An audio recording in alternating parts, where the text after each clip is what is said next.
Buenos días, mis hermanos, hermanas presentes y también nuestros hermanos que nos acompañan fielmente a través de internet, ¿cierto? Como decía nuestro hermano, un saludo afectuoso en Cristo. Muy bien, vamos a continuar con esta serie de estudios que le he llamado las transgresiones de Jesús, que tiene que ver con cómo Cristo transgrede los códigos religiosos, ¿ya? Si algo le pedimos al Señor también en la lista es que rompa en nosotros el corazón religioso, ¿cierto? Yo creo que ninguno de nosotros quiere ser religioso. Por lo tanto, que el Señor también nos ayude a tomar de esta experiencia, de estas situaciones que vivió nuestro Salvador, especialmente confrontando la religión, los códigos, los dogmas de la religión. Y hemos visto varios elementos, varias situaciones que nos permiten corroborar que el Señor de alguna manera desmorona toda postura religiosa, ¿cierto? Acuérdense que sanaba en día de reposo, comía con pecadores, escogía para su ministerio a personas tan repudiables como un recaudador de impuestos, un celote, ¿se acuerda que lo mencionábamos?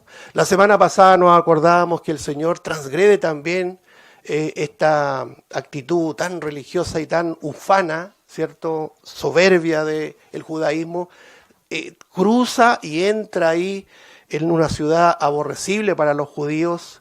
¿Cuál era esta zona? ¿Cómo se llamaba? Samaria. Conversa con una mujer, y en extenso, conversa con una mujer samaritana, y además trae la salvación a la región de Samaria.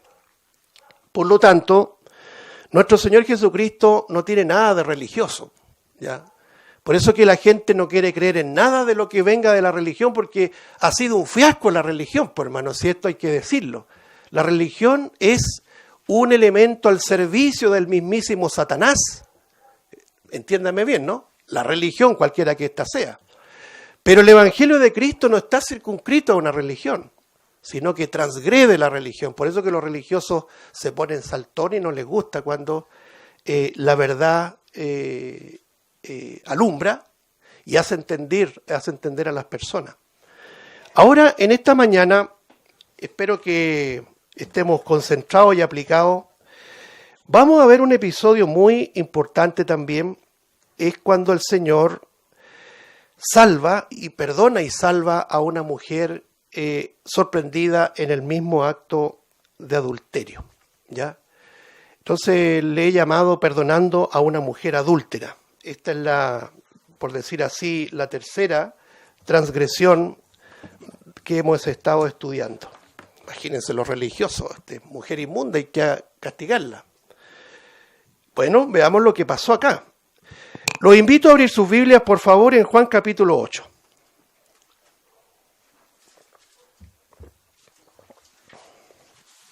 Evangelio de Juan capítulo 8 dice lo siguiente, en el versículo 1.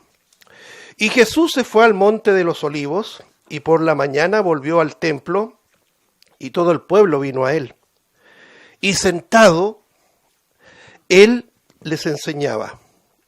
Esa palabra sentado ahí, subrayela, la vamos a comentar. Entonces los escribas y los fariseos le trajeron una mujer sorprendida en adulterio, y poniéndola en medio, otra expresión interesante, le dijeron: maestro, esta mujer ha sido sorprendida en el acto mismo de adulterio. Y en la ley nos mandó Moisés a apedrear a tales mujeres. Tú pues, ¿qué dices? Fíjese en el versículo 6, mas esto decían tentándole, para poder acusarle. Pero Jesús, inclinado, otro detallito que es bueno repasar ahí, inclinado hacia el suelo, escribía en tierra con el dedo. Y como insistieran en preguntarle, se enderezó y le dijo: el que de vosotros esté sin pecado sea el primero en arrojar la piedra contra ella. E inclinándose de nuevo hacia el suelo, siguió escribiendo en tierra. Pero ellos, al oír esto, acusados por su conciencia, salían uno a uno, comenzando desde los más viejos hasta los postreros, y quedó solo Jesús y la mujer que estaba en medio. Enderezándose Jesús, y no viendo a nadie sino a la mujer, le dijo: mujer, ¿dónde están los que te acusaban? ¿ninguno te condenó? Ella dijo, ninguno, Señor. Entonces Jesús le dijo, ni yo te condeno, vete y no peques más. Bueno, hermanos, lo primero que quiero comentar al ver este estremecedor pasaje, pero lleno de gracia y de misericordia, es que el Señor le dice, ni yo te condeno. Es la primera pregunta que yo me hice cuando leí este párrafo. ¿Quién es Cristo para tener tal autoridad de decir, ni yo te condeno? No hay otra explicación sino sobre la base de que Jesús es Dios. Es el único que puede condenar y es el único que puede perdonar para salvación. No es la religión no puede ni perdonar ni salvar, pero Cristo sí. Ni yo te condeno nos está diciendo implícitamente, yo que soy Dios hecho carne, no te condeno. Que en definitiva tomamos esas palabras para nuestras propias vidas. Nosotros merecíamos el castigo, merecíamos la muerte, pero el Señor también nos dijo un día, ni yo te condeno. Bueno, aquí hay harto que comentar, hermano. Como lo hemos dicho, este estudio o esta serie de estudios tiene como propósito sacudirnos de todo vestigio religioso. Usted sabe que con el tiempo uno se va sintiendo mejor que los demás. Uno se esmera por vivir en santidad, por vivir y servir al Señor, pero cuando nos despegamos de la gracia de Dios nos vamos sintiendo mejor que los demás. Y ese espíritu religioso hay que derribarlo siempre acordándonos del Señor, acordándonos cómo actuó Él. Porque acá tenemos un escenario muy claro, Jesús tentado por los hipócritas religiosos, que existen hasta el día de hoy. La religión, cualquiera esta sea, está llena de hipócritas, que apuntan con el dedo, ¿no es cierto? Pero ponen cargas en las personas y ni siquiera ellos las quieren mover con el dedo. Eso es lo que quería decir. Hay varios elementos preliminares que quiero comentar. Primero le llaman maestro. Sin embargo, el día anterior, si usted ve los párrafos anteriores, le llamaban engañador, eran hipócritas. Por ejemplo, en el capítulo 7, ahí arribita, mire lo que dice el versículo 48. ¿Acaso ha creído a él alguno de los gobernantes o de los fariseos? Mas esta gente que no sabe ley, mire lo que decían los fariseos, es gente maldita. Y si lee el versículo 47, me faltó, entonces los fariseos le respondieron, ¿también vosotros habéis sido engañados?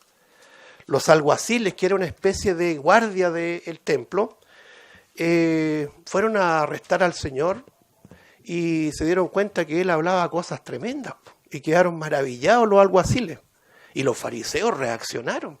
En lugar de decir, ¿qué es lo que decía? A ver, quiero aprender de este Jesús de Nazaret. Ellos mismos lo confrontaron y le dijeron a los alguaciles, ¿también vosotros habéis sido engañados? Es decir, estaban tratando de engañador al Señor. Sin embargo, ahora le llaman maestro, ¿ya? Hipocresía. ¿Se entiende, cierto? En segundo lugar, ellos no eran testigos calificados para ejecutar la sentencia a la mujer.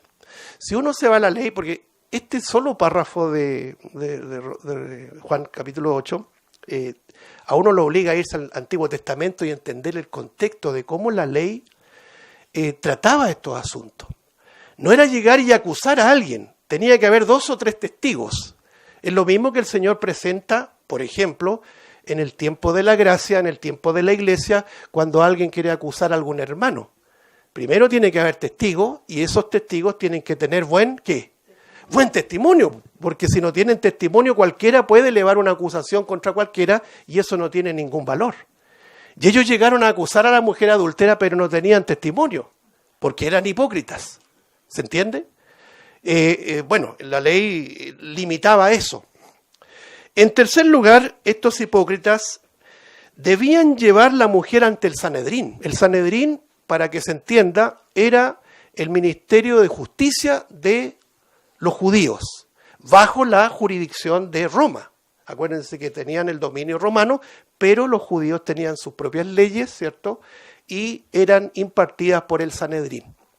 Entonces uno dice, ¿por qué no llevaron a la mujer ante el Sanedrín?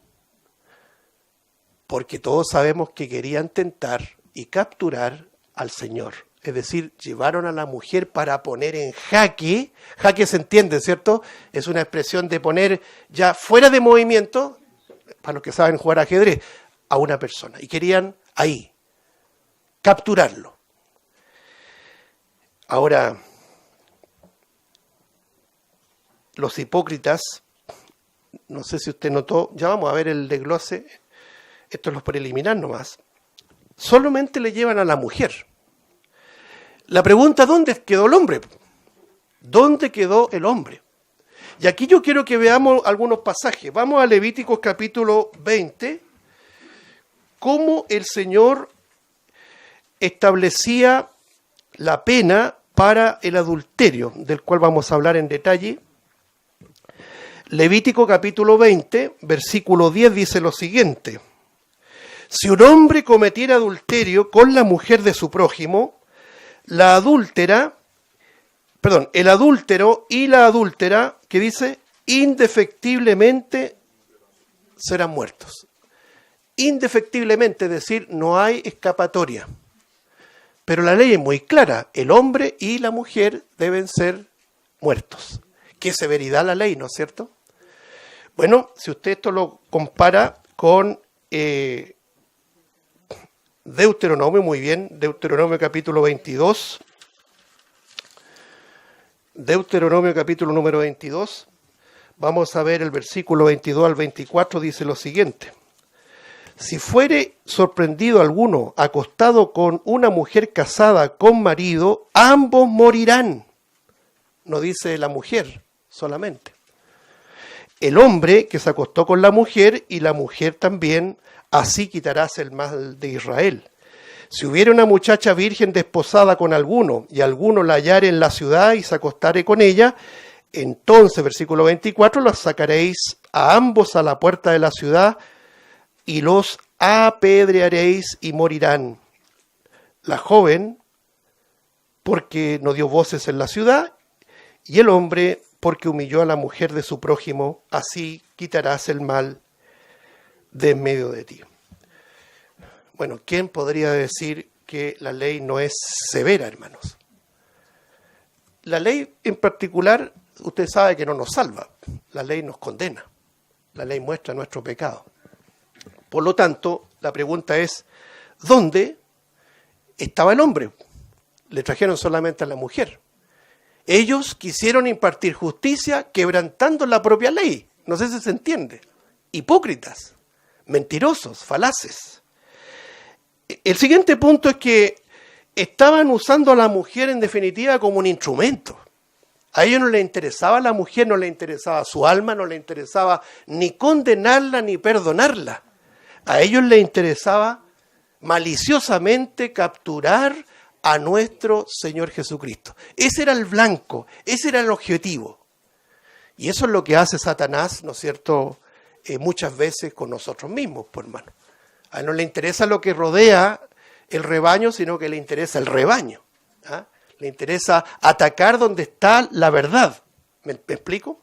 Y muchas veces Satanás es tan hipócrita porque es el padre de mentira, que usa elementos accesorios para distraer la atención, pero el objetivo no es ese, el objetivo es la verdad, el objetivo es Jesucristo. Y esto va a ser siempre así, una lucha entre la verdad y la mentira. Entonces los hipócritas traen a esta mujer como instrumento, como una trampa, una verdadera trampa, para ver cómo respondía el Señor. Por ejemplo, si respondía, sí, hay que apedrearla, entraba en serios conflictos con la ley romana. Ustedes saben que los judíos no podían impartir justicia, no podían matar a una persona por sus propias leyes. ¿Se acuerda cuando hay un pasaje ahí, si lo vemos ahí en Juan 18, 31, por ejemplo, cuando Jesús está con Pilato, un memorable episodio ahí, Juan 18, 31 dice, entonces le dijo Pilato, tomadle vosotros, a los judíos, y juzgadle según vuestra ley. Y los judíos le dijeron, a nosotros no nos está permitido dar muerte a nadie. Es decir, si el Señor decía, sí, hay que apedrearla, hay que matarla, entraba en conflicto con Roma y lo acusaban por el código romano, ¿se entiende? Pero si decía, no hay que apedrearla, entraba en conflicto ¿con qué? Con la ley de Moisés, porque la ley de Moisés, ¿cierto?, obligaba a matar a la adúltera sorprendida infragante ahí en el acto de adulterio. Pero como ya he dicho, a los hipócritas, a la religión no le interesa la sanidad de una persona, no le interesa el perdón, no le interesa el alma, sino que lo que buscaba era acusar al Señor Jesucristo porque la religión repudia la verdad. Ese es el asunto mayor. Vámonos aquí entonces a Romanos capítulo 8. Esto es lo preliminar que quería comentar. Fíjense que en el versículo 1, vamos a desarrollar solamente este capítulo. No vamos a entrar en el argumento que algunos han dicho, que este texto no está en los manuscritos originales. ¿Sabía usted que ese ha sido un argumento que se ha presentado? En que este trozo de Juan capítulo 8 no está en los manuscritos, por lo tanto no tenemos que estudiarlo. Sería una aberración eso, hermano. Tenemos que tener mucho cuidado. Por ahí a lo mejor lo ha escuchado. Este pasaje y todos los que están en la Biblia son la palabra de Dios, infalible, inerrante, y debemos respeto a la palabra de Dios y desapegarnos con aquellos eruditos que nos quieren decir que este libro está lleno de errores. Tengamos mucho cuidado con eso. Lo primero es señalar en este capítulo 8 de Juan, versículo 1, dice, y Jesús se fue al monte de los olivos. Esto me hace meditar en lo que dice anterior. No sé si usted tiene ahí, después del subtítulo, un versículo del capítulo anterior. Por lo menos en mi Biblia aparece el versículo 53.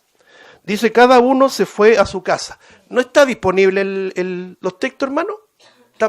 ¿No funciona? ¿Por qué no lo proyecta, por favor? Dice, cada uno se fue a su casa. Bueno, aquí es donde el Señor nos deja una tremenda lección. Pues todos tenían dónde irse, pero el Señor no tenía dónde irse. ¿Se acuerda que Él dijo, las zorras tienen guaridas, las aves de los cielos nidos, y el Hijo del Hombre no tiene dónde recostar su cabeza? Se fue al Monte de los Olivos a pernoctar por ahí. Ese es nuestro Salvador, hermano.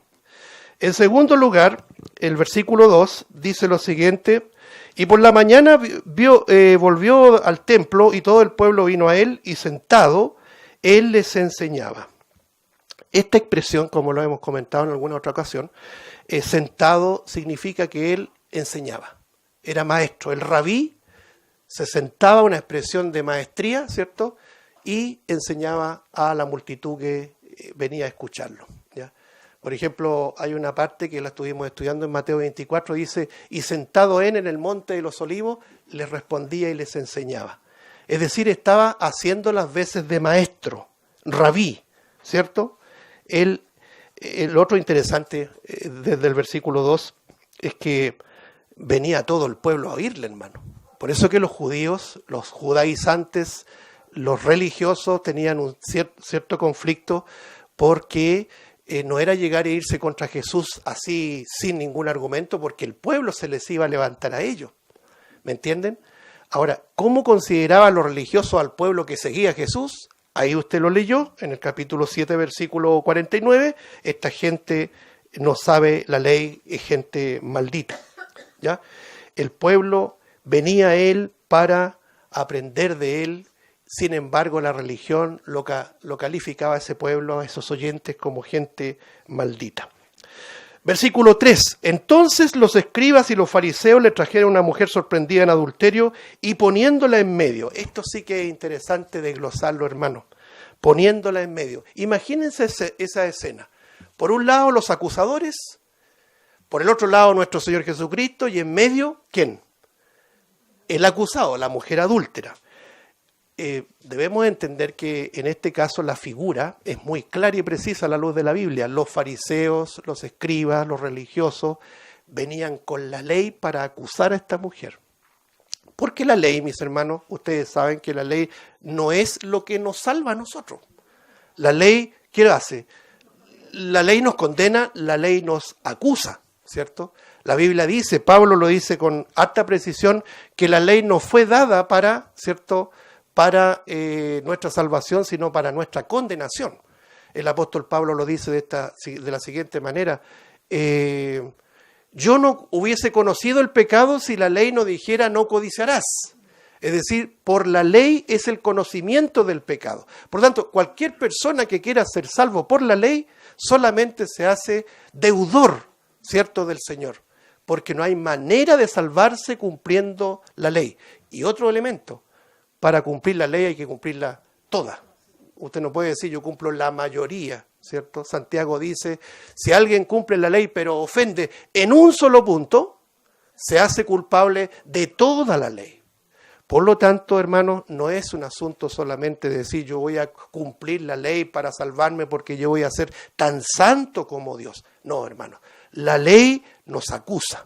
La ley nos presenta el mandamiento santo de Dios y nos dice cuán pecadores somos.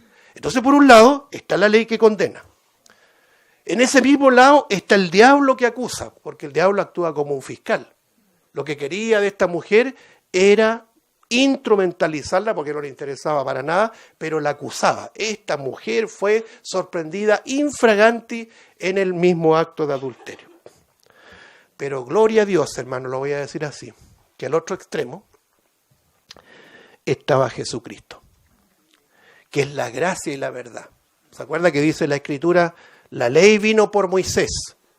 La religión se sustentaba, se alimentaba y acusaba solamente por la ley de Moisés. Pero gracias al Señor que vino la gracia y la verdad, vinieron por Jesucristo. Juan 1:17. La gracia y la verdad vinieron por Jesucristo. Nunca se te olvide esto, hermano, hermana. Tú y yo fuimos salvos porque la gracia y la verdad vinieron por Jesucristo. De otra manera, la ley nos acusa y nos condena. Aparece Jesucristo como este abogado defensor. No sé si se fija esa escena. La mujer es puesta en medio, la ley la acusa, pero por el otro lado aparece el abogado defensor, como lo dice también el apóstol Juan, en 1 de Juan 101, cuando dice, ¿cierto? Hijitos, estas cosas os escribo para que no pequéis, pero si alguno hubiere pecado, ¿qué dice? Abogado tenemos para con el Padre, para con Dios, a Jesucristo el justo. Él es el único que nos puede impartir perdón. ¿Sí? Entonces ya tenemos la escena clara. Este Señor, nuestro Señor Jesucristo, confrontando la religión que quería condenar a esta adúltera. Vamos al versículo 4.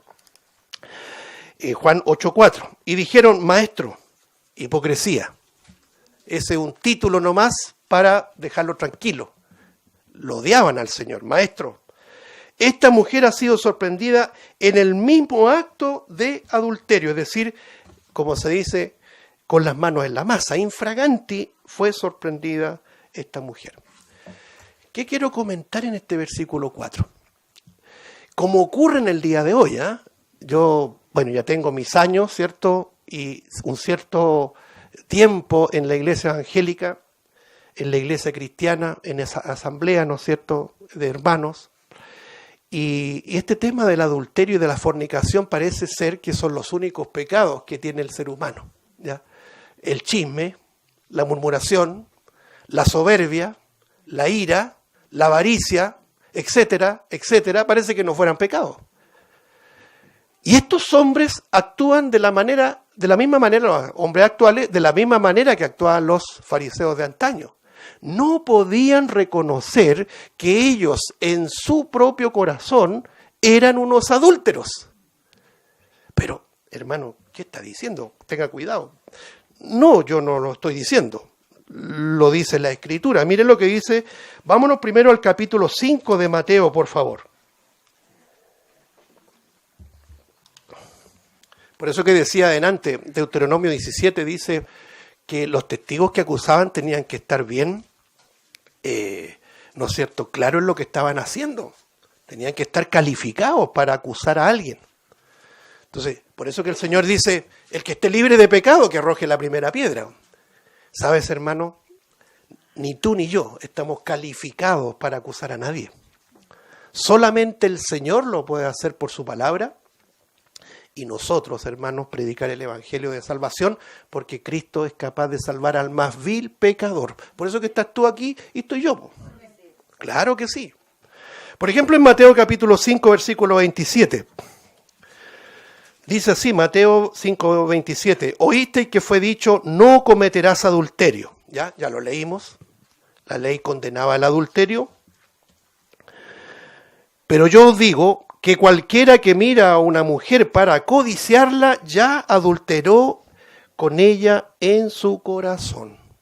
¿Qué le parece? ¿Qué comentario le merece este versículo? Esto lo está diciendo la multitud.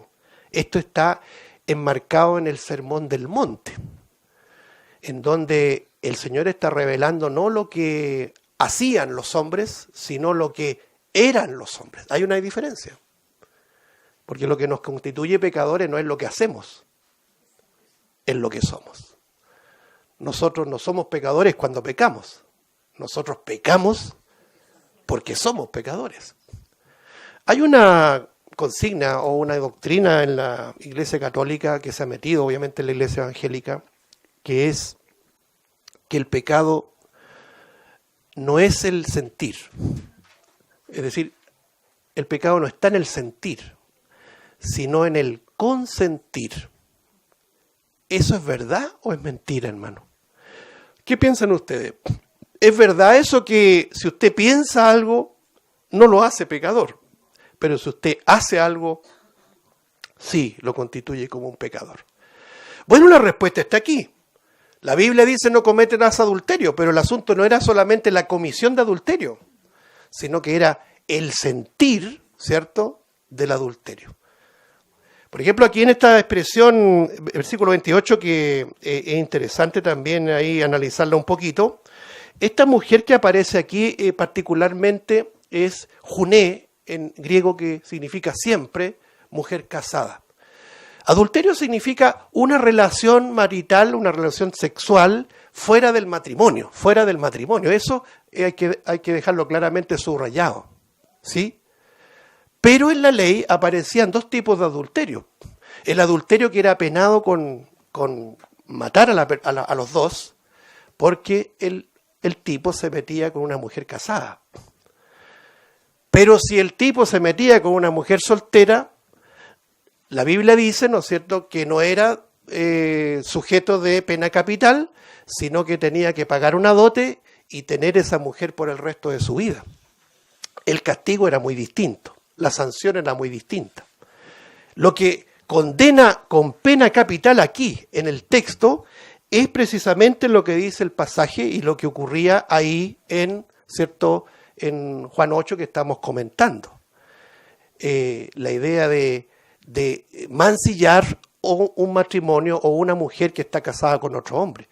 Por eso que aquí es interesante no solamente el acto de adulterio en términos de comisión, sino que el acto de mirar más de una vez y codiciar. ¿Quién de nosotros los varones está libre de pecado, hermano? Levante la mano, atrévase. Decía un hermano, lo voy a comentar como anécdota porque igual es bueno distendir el ambiente porque parece que están medio tensos de qué está hablando el hermano aquí, no sé. Había un hermano que era portero de la iglesia y de repente en reuniones de varones se daban ciertas conversaciones honestas. Que no tiene estas tentaciones porque no es heterosexual, hermano, punto final. Entonces decía el hermano, de repente pasaba una mujer buena moza y se tapaba los ojos. Pero así, el Señor te reprenda. O sea, no es una cosa. Realmente es como chistoso eso, pero ¿qué quiero señalar? Si no nos hacemos cargo de que esta tentación mora en nosotros, no avanzamos. Creamos ideas hipócritas de lo que somos. Yo una vez le planteaba a los hermanos si eventualmente, hipotéticamente, imagínense ustedes, y esto requiere mucha honestidad, si se legitimara el adulterio, la poligamia, por ejemplo, no sé cuál de todos saldría más rápido a buscar el resto de las mujeres que me faltan. Fuerte lo que estoy diciendo, pero es la pura verdad. Hermano, y esa es la gran diferencia con la mujer. La mujer está construida de una manera de controlar más esto, aunque hay excesos también, pero el hombre tiene que regularse, obviamente con la palabra del Señor, pero que está la tentación ahí, está. ¿Y sabe por qué? Porque el Señor dice, no seas muy hipócrita. Oíste que fue dicho, no cometerás adulterio, pero yo os digo, el que mira a una mujer para codiciarla ya es un adúltero. ¿Qué le parece? Todo apedreado acá, pues, hermano. ¿O no es así?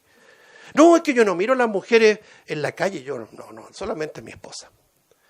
Y de repente en las páginas por ahí, en TikTok o en qué sé yo, y usted que mira en los ojos, peca. ¿Qué tenemos que hacer, hermano? Pedir perdón. Pedir perdón, ve y no peques más. El llamado imperativo de Dios es no pecar. Pero gracias al Señor, que si hemos pecado, abogado tenemos para con el Padre, a Jesucristo. ¿Sabes lo que busca el Señor? Busca honestidad, busca verdad, no busca hipócritas. Todos nosotros luchamos contra eso. Todos luchamos contra el pecado. ¿Sí? Mire lo que dice aquí en Santiago, aquí mismo en Mateo 5, versículo 29. Por tanto, si tu ojo derecho te es ocasión de caer, sácalo y échalo de ti. Pues mejor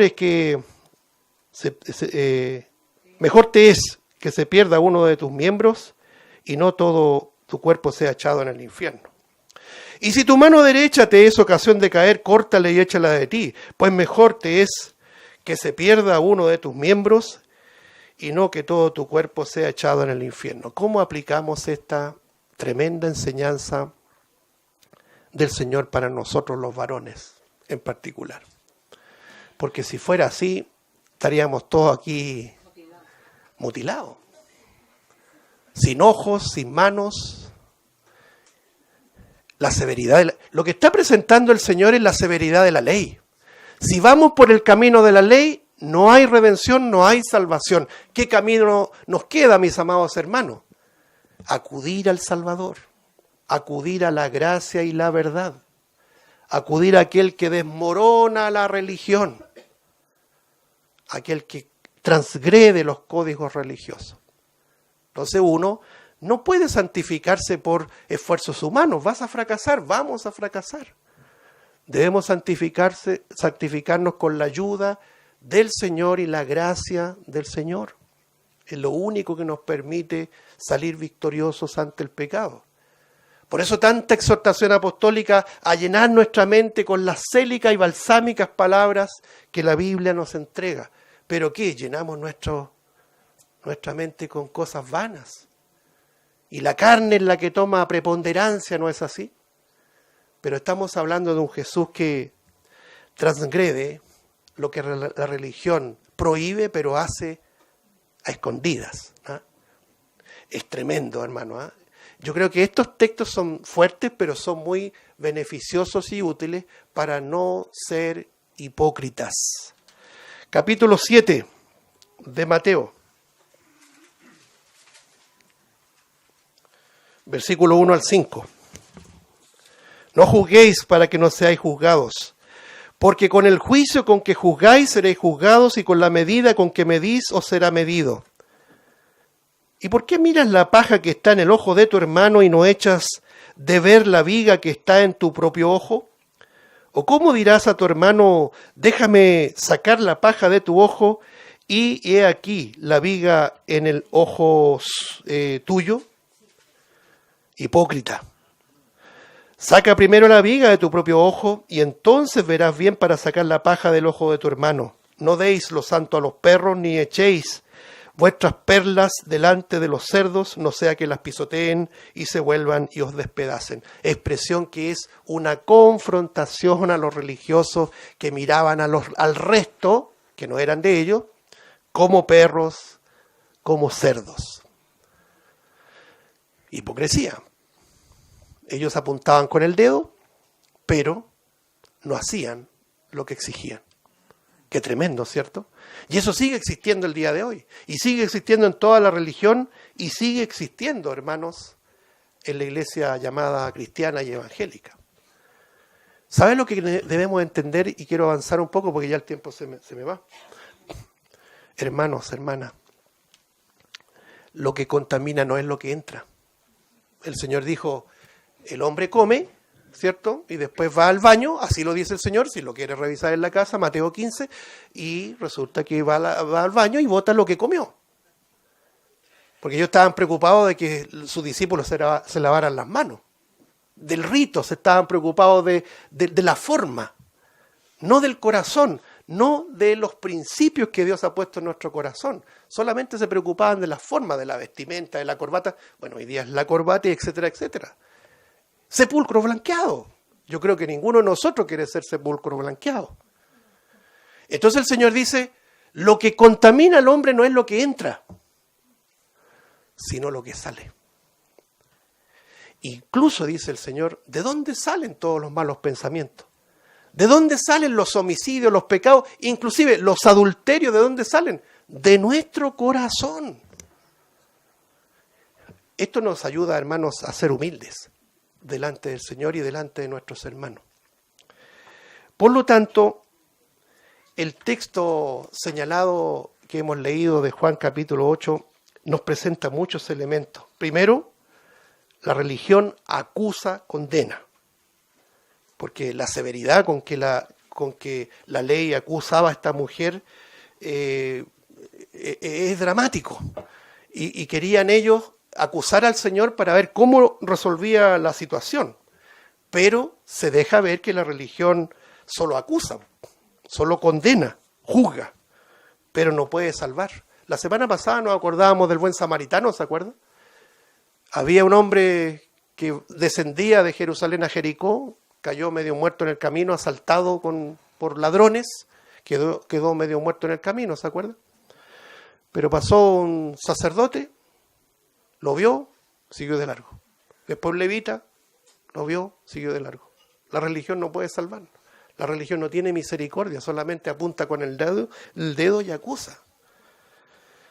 También vemos mostrando esa hipocresía, hermano, de los fariseos, que era una característica de ellos, y que el Señor los encara duramente. Usted puede leer ahí, por ejemplo, en Mateo 23, ¡ay de vosotros, escribas y fariseos hipócritas! Lo estuvimos leyendo, parece. Y hay una parte que dice también en Mateo 15, hipócritas, bien profetizó de vosotros Isaías cuando dice, este pueblo de labios, solamente de labios me honra, pero su corazón está lejos de mí, porque en lugar de enseñar la verdad, enseñan mandamientos de hombres. Fariseo ciego, dice el Señor, limpia primero lo de dentro del vaso y del plato, para que también lo de afuera sea limpio. Ay de vosotros, escribas y fariseos hipócritas, porque sois semejante a sepulcros blanqueados, que por fuera, la verdad, se muestran hermosos, mas por dentro están llenos de huesos de muertos y de toda inmundicia. Mateo capítulo 23, 25 al 27. Bueno, decía un comentarista famoso, MacDonald, interesante su comentario, normalmente la gente que es muy indulgente con sus propios pecados es la que siempre vive preocupada de los pecados ajenos. Y es muy cierto eso. Con el tiempo uno se va dando cuenta, las personas que son bien preocupadas de la santidad y mirando los pecados ajenos, tienen tremendos pecados y son indulgentes con sus propios pecados. Eso se llama hipocresía. Eso es lo que el Señor quiere desmoronar. Pero vemos un elemento que aquí yo creo que me voy a detener y terminar. Vemos al Señor inclinado al suelo. Esto es muy interesante, hermanos, porque si el Señor no se inclina hacia nosotros no tenemos salvación. El Rey se inclina hacia nosotros. Eso se llama misericordia. ¿Sabía usted lo que es misericordia? Que Dios extiende su corazón, su afecto, a la miseria por nuestro pecado.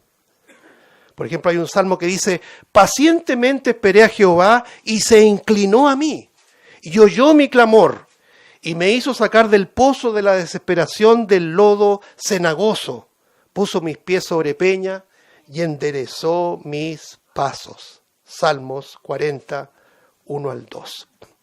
El Señor dice que se inclina. Pero no solamente se inclina, sino que hay dos expresiones que dice que Él escribía con su dedo en tierra. Los comentaristas por lo general dicen, no se sabe lo que el Señor escribía en tierra. Los fariseos y los hipócritas que lo único que querían castigar a la adúltera, o que Él resolviera para acusarle, ¿cierto? Pero el Señor dice que en una actitud que aparentemente era como desinteresada, estaba inclinado y escribía en tierra. Y no se sabe lo que escribía en tierra. Pero yo recibí una revelación, hermanos. Qué bueno que hayan reacciones. No, nada de revelaciones, no se sabe lo que escribía. Pero sí algo se sabe, hermano, que ese dedo que antes acusaba, que antes emitía juicio, ahora ya no lo hacía. Porque quien estaba ahí inclinado con su dedo en tierra es ni más ni menos que Dios hecho hombre. ¿Se acuerda? Por citar algunos pasajes. Cuando los brujos de Faraón imitaban los milagros de Moisés, llegaron a una plaga que no la pudieron replicar. ¿Cuál era esa plaga? Los piojos. Ya por eso que me acordé. Y los propios brujos le dijeron, esto es el dedo de Dios. Cuando Moisés sube al Sinaí a buscar las tablas de piedra, ¿cierto? La ley dice que fueron escritas con el dedo de Dios. Nos encontramos, por ejemplo, en la pared, en el tiempo de Belsasar, ¿cierto? Antes de que viniera la invasión medo-persa, el rey babilonio Belsasar haciendo un banquete que a mí me evoca lo que está pasando hoy día en la iglesia. Están en banquete, en fiesta, no se dan cuenta que viene el juicio de Dios. Es lo mismo, el banquete de Belsasar. Y el dedo escribía en tierra. Y decía, en pared, correcto, mene, mene, tekelu parsin. No estoy hablando lengua. Mene, mene, tekelu parsin, que en resumen, fuiste pesado en balanza y fuiste hallado falto. Aquí vienen los medo-persas y tu reino va a caer, se va a destruir. El dedo de Dios es cosa severa. Pero ahora ese dedo, hermano, tómele el peso. Ese dedo estaba inclinado en tierra. Porque el dedo que muestra la implacable justicia ahora no estaba apuntando a la pecadora, sino que estaba diciéndole, ni yo te condeno. Ve y no peques, o vete y no peques más. Cuando vemos esta escena del Señor, realmente nos conmovemos porque el Señor los confronta cuando Él se endereza. Estaba inclinado en tierra, Él se endereza para impartir justicia, porque Dios es misericordioso, pero también es justo. Y el Señor se endereza y les dice en Juan 8:7, el que de vosotros esté sin pecado, sea el primero en arrojar la piedra contra ella. ¿Qué es lo que hizo con esa expresión? ¿O qué dijo con esa expresión cuando Él se endereza? Bueno, primero tenemos que entender que hay de el Señor cuando se endereza. Porque cuando se endereza, el Señor establece justicia. ¿Y ellos qué hicieron? Escucharon la autoridad sin igual del Señor y sus conciencias los acusó. ¿Sabía usted, hermano, que una persona puede morir sin Cristo y a lo mejor toda su vida rezongó contra Cristo? No, Cristo no, no quiero saber nada de la Biblia. Y muere así. Cuando llegue al juicio con Dios, cuando el Señor se enderece, imparta justicia, la propia conciencia le va a acusar a ese individuo. Lo dice Romanos capítulo 2, cuando Pablo lo dice, que la ley fue escrita en nuestra conciencia. Los pensamientos le serán testigo en contra del pecador. Nadie podrá decir, a mí nadie me dijo. Nadie podrá decir, a mí nadie me advirtió. Porque Dios puso su ley en nuestra conciencia, en nuestros pensamientos. Hay harto que decir al respecto, hermano, pero me interesa que también lo hablemos. ¿Sabe lo que hace un pecador que sabe que está mal, pero no lo quiere reconocer? Quiere inhibir la conciencia. Por eso que hace uso de drogas, de estupefacientes, de alcohol, de lo que sea, para inhibir lo que los científicos han descubierto que es la corteza cerebral donde está el juicio. Ese juicio lo puso Dios. Sea ateo, no sea ateo, sea religioso o profundamente religioso, ese juicio lo puso Dios. Por eso que, ¿cómo no darle gracias, hermano? Y el Señor nos abrió el entendimiento. Y sabemos ya que todos nuestros pecados han sido perdonados. Por eso que uno quisiera humanamente, ¿cómo puedo yo, hermano, cómo puedes tú convencer a quien amas para que de una vez por todas crea al Señor Jesucristo? Sabemos que no tenemos los elementos para hacerlo, pero a veces nos desesperamos, ¿no es así? Porque sabemos lo que va a ocurrir si la muerte encuentra a un individuo sin estar a cuentas con Cristo. Porque el Señor un día se va a enderezar y va a impartir su juicio. Y ahí no habrá ningún llanto que pueda valer. La Biblia dice, está determinado para el hombre que muera una sola vez y después de esto, ¿qué? Y después de esto el juicio. Entonces, voy terminando. ¿Qué hace el Señor? Se endereza, les enrostra y le dice, bueno, ustedes, ¿cuál de todos? Es como que nos dijera a nosotros, ¿quién de nosotros está libre de pecado? Que tire la primera piedra. Y ellos, acusados por su conciencia, ¿cierto? Fueron botando las piedras, se fueron yendo desde el más viejo hasta el más joven, y ya no estaba la mujer al medio, sino que ahora estaba a solas con Dios, a solas con Jesús. Estaba el Salvador y estaba la pecadora, como tú y como yo, merecedora del castigo, pero estaba con el Salvador. Y lo primero que le pregunta con una ternura sin igual, mujer, ¿dónde están los que te acusaban? ¿Quién puede acusarnos, amados hermanos? ¿Quién puede acusarnos ahora? Si el Señor nos ha justificado. ¿Se acuerda que lo dice Romano? Pablo lo dice, ¿quién acusará a los escogidos de Dios? ¿Quién es el que condenará? Dios es el que justifica. Cristo es el que murió. Romanos 8, 33 al 34. La Biblia enseña que ninguna condenación hay para los que estamos en Cristo Jesús, hermano. Imagínense qué tremenda paz para la mujer que iba a ser apedreada o querían ellos apedrearla. El Señor le dice, no están los que te acusan.